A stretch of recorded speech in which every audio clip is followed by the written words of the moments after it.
cleaning is when you just sit at home and do nothing. Our cleaner goes to jobs in a Lexus. I remember one day we did 4 cleanings and made 1,000, including tips. We have clients whom we help get out of depression. We basically made our money from cleaning jobs. We arrived on vacation. People who don't have a family are the worst workers. You need to clean the toilets there with a brush. And also when you are just starting out and you have doubts. And behind us is Andrii with a stun gun. Yes, we have a backstory. We studied at the same university. Irina Veniaminovna, hello.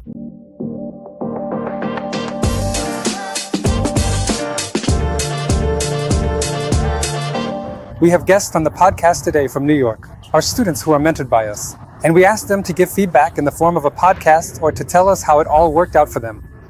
Our guests are Anya and Vasily Krasnow. Hi all. Arrived in Tampa. I take it you're here on vacation. Yes, we came to relax. After hard work, you need to rest too. They have a cleaning company. We started working together about 4 or 5 months ago. In November of 2024, the election will be held. Yeah, it's already been quite a while. Are you originally from Ukraine? Yes, from the city of Donetsk. When did you come to America? It's been 3 years now. On April 24th, it'll be 3 years. Did you come straight to New York? No, we first arrived in San Diego, stayed there for a while, and for about 2 weeks we were deciding where to go, which direction to take. And it just so happened that fate brought us to Rochester City, New York State. Why Rochester? Though, that's quite interesting. Well, Rochester, because we encountered a significant number of people in San Diego who had previously resided in Rochester for a considerable period of time, and they were well aware that there was a very large and established Ukrainian community living there. And there was a substantial amount of support available there, including many helpful people who could assist with all the necessary paperwork and administrative tasks. We started by looking for housing and jobs because we also didn't know what we would do. We had to start everything from scratch. And we decided that since there were already people there who had gone through this process, it would be easier for us to ask them and continue on. What did you do in Ukraine? I have a law degree, I worked in a court, and was an executive assistant at a construction company for a long time, about 9 years. After I went on maternity leave, I started working in SMM and photography. Oh, by the way, I also started doing photography after my second maternity leave. It's a good remote profession where you can earn a decent living. Being a mom on maternity leave, desperate. The best SMM specialists are moms on maternity leave who have nothing to do at home. Well, active moms on maternity leave who don't want to focus only on diapers and kids, but want to grow, earn some money, and build some kind of remote career. Yeah, what's cool about it is that you can earn more in an hour. But then there's the photo editing afterwards. But that's later. You can do it with kids around. Yeah, you can delegate that. Vazhia, what did you do? Before the war, I worked in the auto business. I worked in add-ons, then became a service manager. During the war, since there wasn't much work, Anya's brother and I opened a call center. So all our guys worked remotely. Then my relative and I opened a bottled water factory. We delivered to offices. Yeah, we delivered to offices. Yeah. No. And since we had a call center, it was easier for us to sell water. And our guys who worked for us, they just kept going, but in a different field. Then, when the full-scale war started, we decided to leave, because honestly, we were just tired of all these wars, so we decided to drop everything and move somewhere where there isn't any. When you arrived in America, you didn't really know what you were going to do, right? Not at all. At all. Yeah. How did you get into cleaning? I realized that I could do my job remotely from anywhere. When we moved to Europe, I kept running the remote businesses I still had back home, a few projects, and I understood that I could move at any time to any place and keep doing that. But when I came to America, I realized that running someone else's remote businesses just didn't interest me anymore. I realized that here in America, well, actually not just in America. After I started working remotely, I understood that I didn't want to work for someone else because I had spent 9 years as an executive assistant. And you're working for someone else. Plus, when you're working remotely for someone else's business, it kind of feels like you're working for yourself, but in reality, you're just growing someone else's business. Yeah, it's someone else's thing. Exactly. And at some point, I realized that I needed to do the same thing, just in the direction of my own business. And that would be so much better in terms of growth, income, and the future than working for someone else. Usually, immigrants try out a series of things, iterating to figure out what to do. Did you go through that too? I always tried to get a job where I could develop myself in some way. So, for example, if I was in construction, I understood that I could grow in construction. Or like my wife, for instance, in cleaning, there's room to grow in cleaning too. In other words, not just wasting your time, not just working all the time, but actually growing.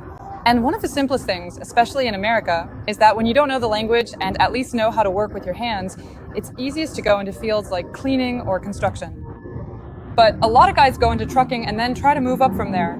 But I figured that the easiest thing for me would probably be construction after all. For my wife, it would probably be easier to go into cleaning. That's always in demand, and there are a lot of people here. Yeah, it's really easy to get started there. I also wanted to ask something. I'm curious, as a wife, were you inspired by your husband working for himself? Or did you consciously make your own choice and start working for yourself? From the very beginning, we've always inspired and supported each other together. It's never been like one of us is developing separately from the other. We look at it this way. We have a certain goal, and we move toward it together. Yeah, that's really great. When you arrived, did you already have kids? Yes, How old were they at that time? for years old. They're 7 now. You have twins, right? Yes. So you came to America with kids in your arms. Do you think it would have been easier without kids? No, actually the opposite. Kids are a truly great motivation to give them a brighter future. A lot of people I personally know who don't have children or a family of their own, they don't really strive for anything significant or meaningful in their lives. I agree with you.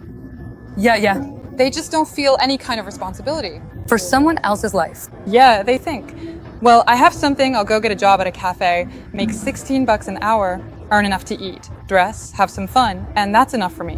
But when you have a family, you start thinking about laying some kind of foundation for the future so you can grow later on. Maybe even leave something for your kids down the line. Yeah, that sense of responsibility that you have to work and not just work, but also build a dream for yourself and take on that responsibility. I also have a lot of friends who came here and got upset and wanted to go back home. And kids, I agree with you on that too. And by the way, after we truly started working in the cleaning industry and in business in general, I personally noticed something significant.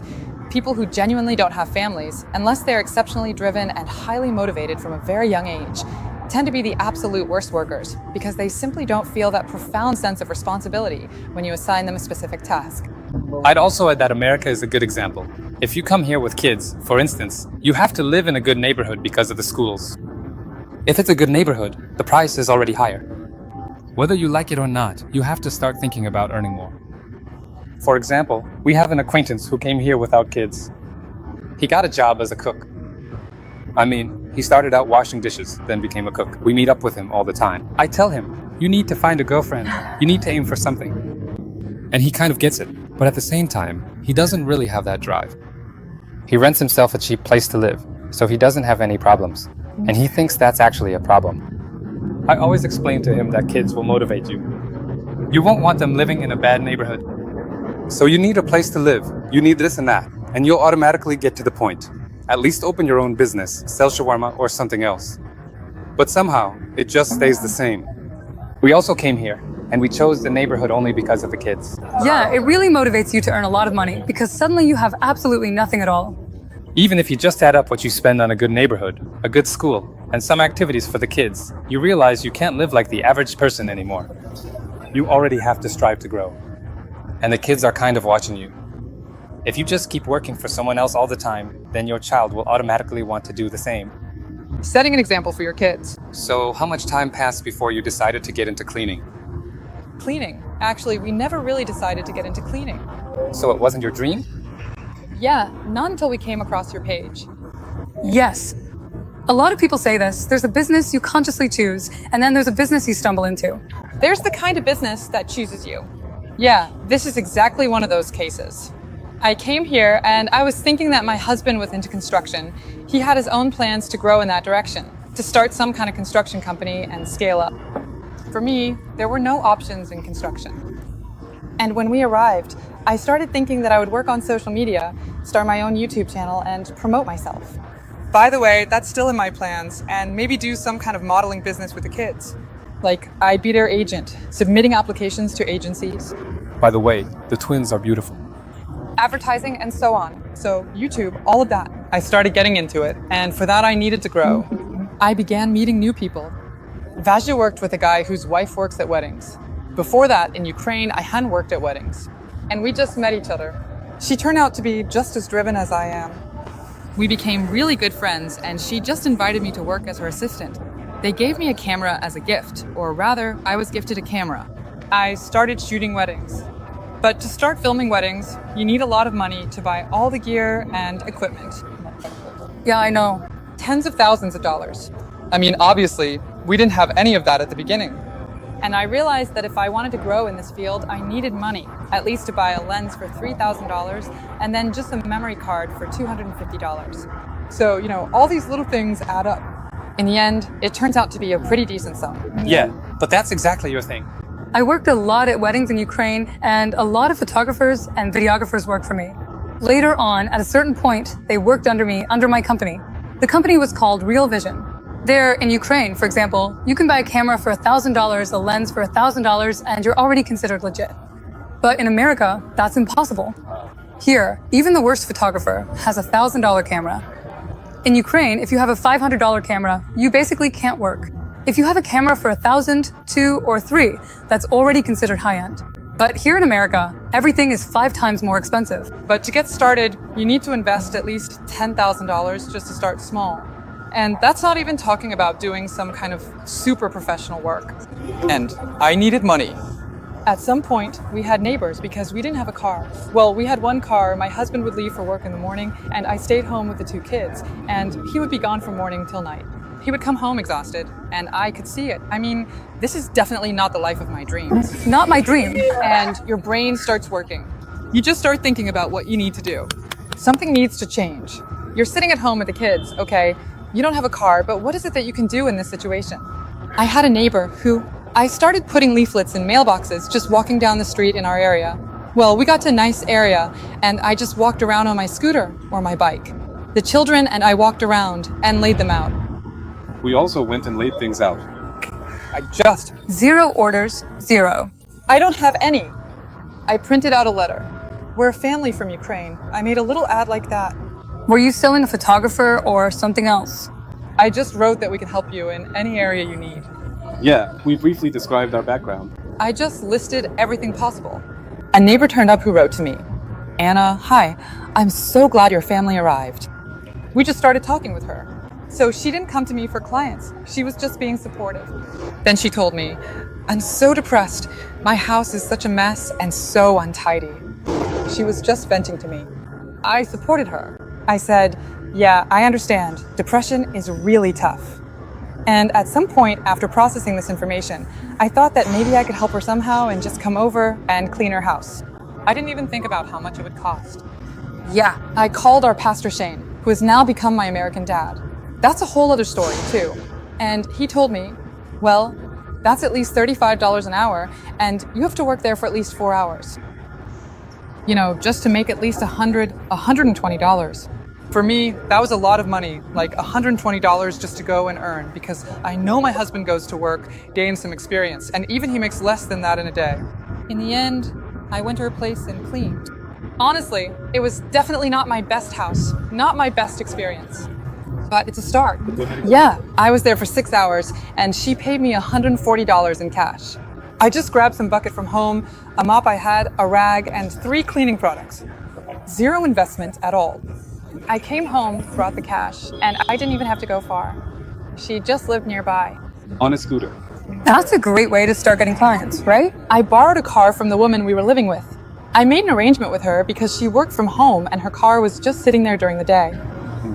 And then I came up with a business plan. I could take on some more clients. She immediately recommended me to some of her friends, and over the course of about 2 years, I ended up with enough clients to work every day.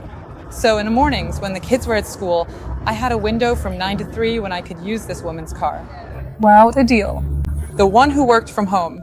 Can you imagine? And she got by without a car. Without a car. That's wild. I would fill up the tank and she accepted it. Makes sense. She would leave after 5 in the evening. So I had to return the car by 5 and, of course, pick up the kids from school. And that way, I already had a full-time job. Well, not full, but part-time. but I had some kind of steady income coming in from there. I just had regular clients. Every client would become a regular. And it was all just word of mouth. Someone would recommend me to someone else. I hear different stories where people say, but how? I don't have a car, I don't have this or that. Basically, people are just looking for excuses, but there really aren't any.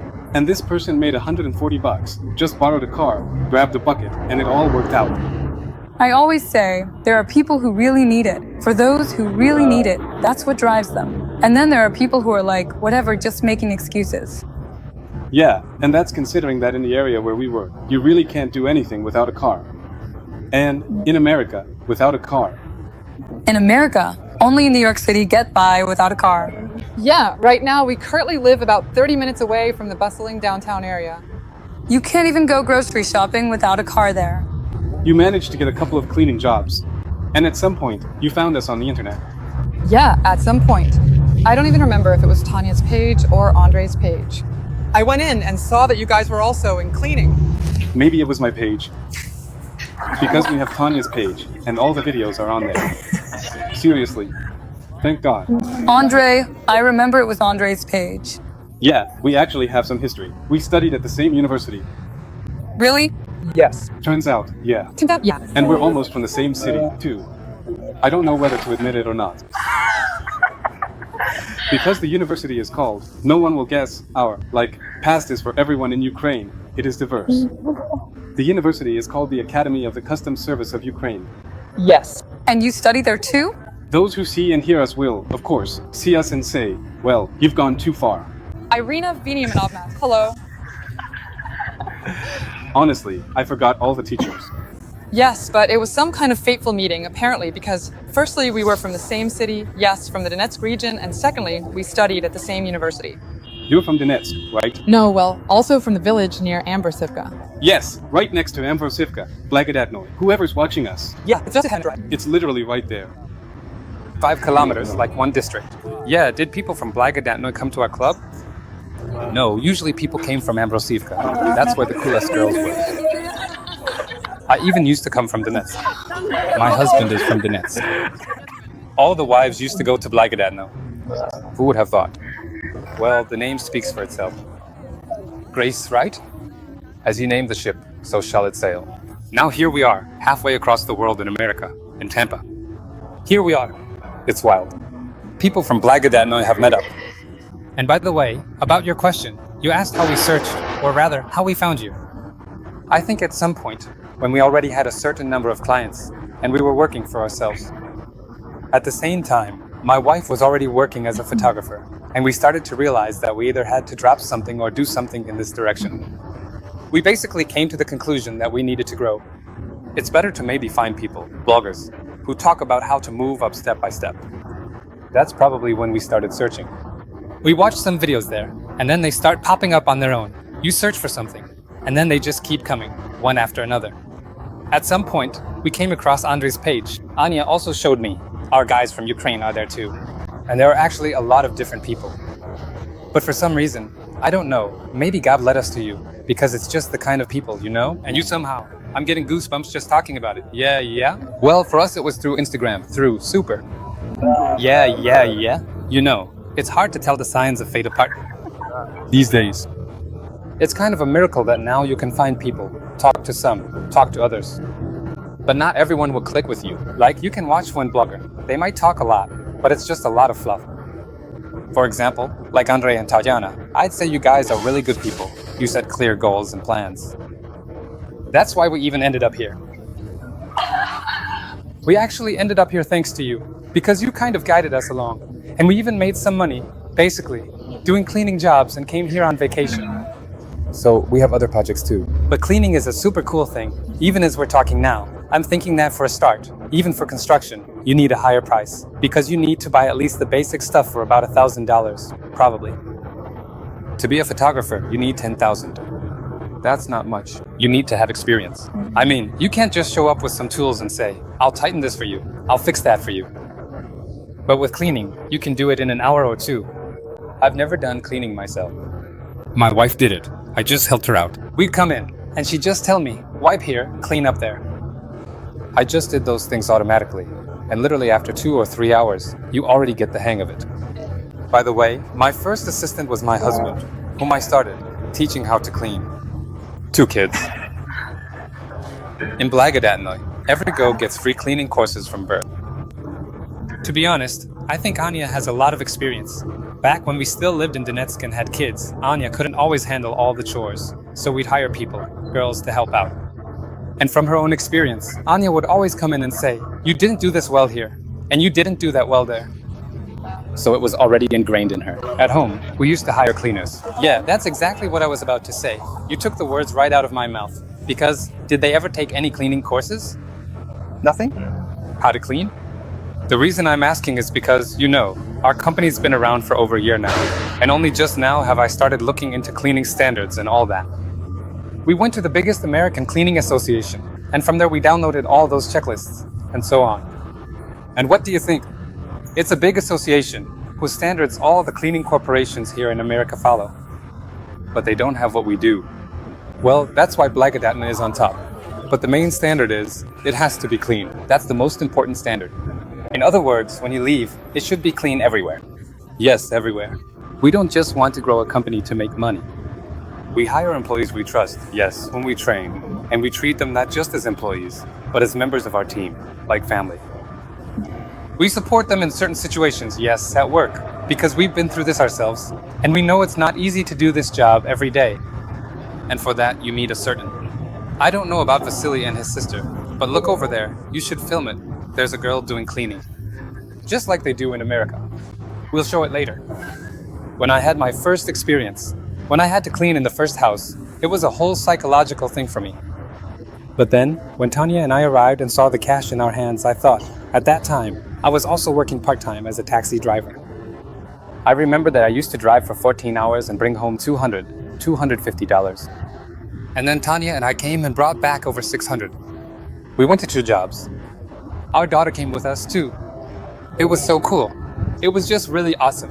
I remember one day we did 4 cleanings and made 1,000, including tips. That was a real wow moment for me. 1,000 in a day, that's just incredible. The tips were just really, really good. Yeah, we had that happen. Sometimes the tips were $80, even 100. Sometimes, if it was something really wow, you'd end up collecting all that. And there are grateful clients. Yeah. And then you're driving home with that kind of money, thinking, what was I even doing driving a taxi for a whole year? Considering that you still have to maintain that car, God forbid it breaks down or something else happens. And that's exactly what happened to us. In cleaning, even if your car breaks down, you can just take a taxi, for example. Honestly, in America, that's really not a problem at all. For example, you can find a rental among our people for next to nothing. So you don't need some fancy Lexus or anything, just a regular, the cheapest car. You get in it, a Prius, the cheapest one. And that's it, you're set. You can even just borrow your neighbor's car, and that's it. Our cleaners actually go to jobs in a Lexus. By the way, we also... Our assistant girls found out about a manager who works remotely. She got on Zoom and said, well, it doesn't fit in my car. Andrii said, then just tell our girls what kind of car you have. You've got a Lexus, right? By the way, we have a story like that too. My wife, for example, once showed up to a cleaning job in a Mercedes. That was one of those fancy girls.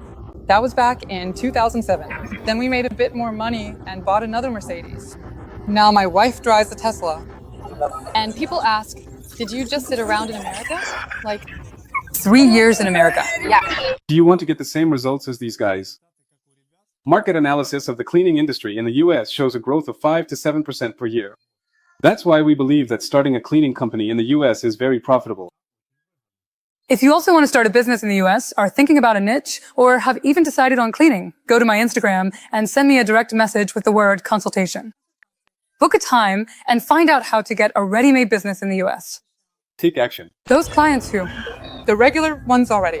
Yeah, the ones who came at the very beginning, who we've had for more than 3 years now, you could say they're kind of like our family too.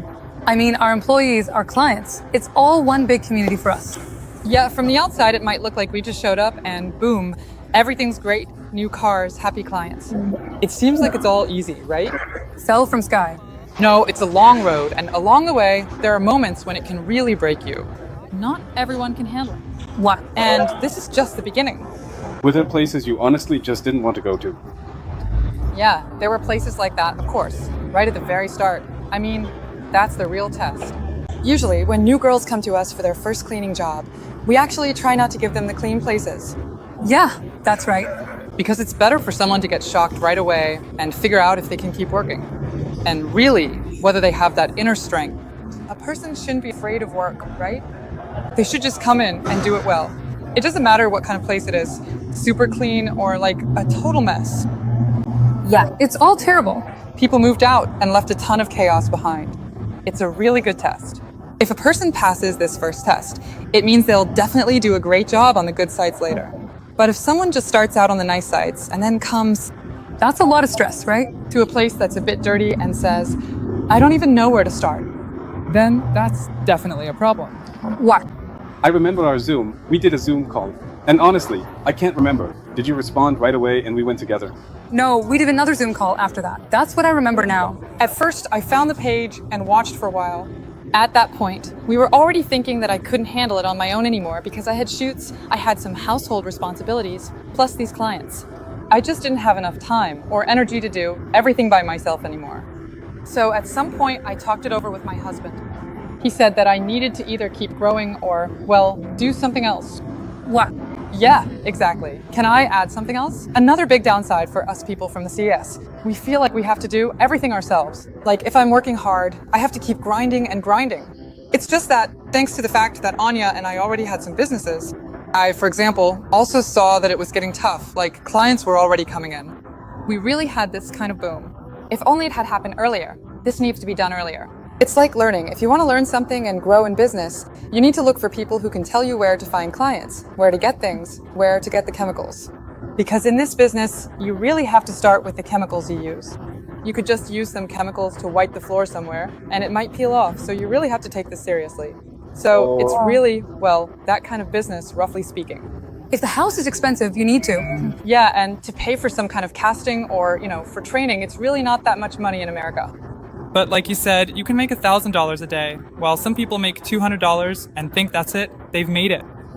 But if you listen, even if you pay $1,000 or $2,000, you'll start seeing your own results in a month or two. But we're just used to it, always digging around in our own stuff. We started looking for some ways. So we hired a girl who worked for us just to delegate all these cleanings, and that was your sister, right? Yes, my sister. She'd just come to America, and she needed money to earn a living. At first, I started taking her with me, and then I began sending her to some jobs on her own. For her, it was a really great opportunity to work because she didn't have any documents, didn't know the language, and had no experience. But she knew how to clean. I trained her on 2 cleaning jobs, and after that she was already doing her work on her own. It was just awesome for her. She arrived, all set and ready. She came here and started earning money from day one. I gave her everything, all the supplies she needed, and she didn't have to worry about anything. You just go, don't even talk to the client, just do the job and get paid in cash. After that, another issue came up. So now I needed to give this girl some work, which meant we needed clients. And that's when I came across Andrei's page. Where do you find clients for cleaning services? That's the main thing. That's what it is. That really hooked me. Yeah, we had already started running some ads ourselves. They brought some results, but we didn't have a clear understanding of which services we needed, what exactly was required, which direction to develop in, or where to find these people. Because word of mouth is great, but it's not consistent and you need some kind of traffic. So, for example, you can hire another cleaner and grow in this business. So we decided to join a Zoom call, and Vajia said, these people have already been through this. We just need to ask them how we can do it ourselves. Another problem is that when you hire your first cleaner, you start to realize that you're going to have issues with them. Like they don't do things the right way or they do something wrong. And naturally, you start to wonder, is it really that simple? They just showed you. Wipe here like this, wipe there like that, do it this way. And yet, problems still come up. He wiped it down, but didn't close the lid, for example. Little details like that start to surface, yeah. And if you're doing all this yourself, it's really tough. It kind of weighs on you, and you just don't get it. It's simple. Just find another cleaner. Whether it's your sister or not, that doesn't matter. I mean, this is business. If she doesn't get that, well, then you end up going back to the same old rut, doing everything yourself like we're used to. We just feel like we have to do everything, do it all. Find someone, especially in America. It's so open here. I mean, there are so many different... Yeah, like Andrei recently started the training course. Well, we went together. It's just that Andrei does a huge chunk of the work, and I handle a few other areas of responsibility. And so his teacher says, If we buy some kind of machine, like for example, a laser hair removal device, right? If you buy a laser hair removal machine,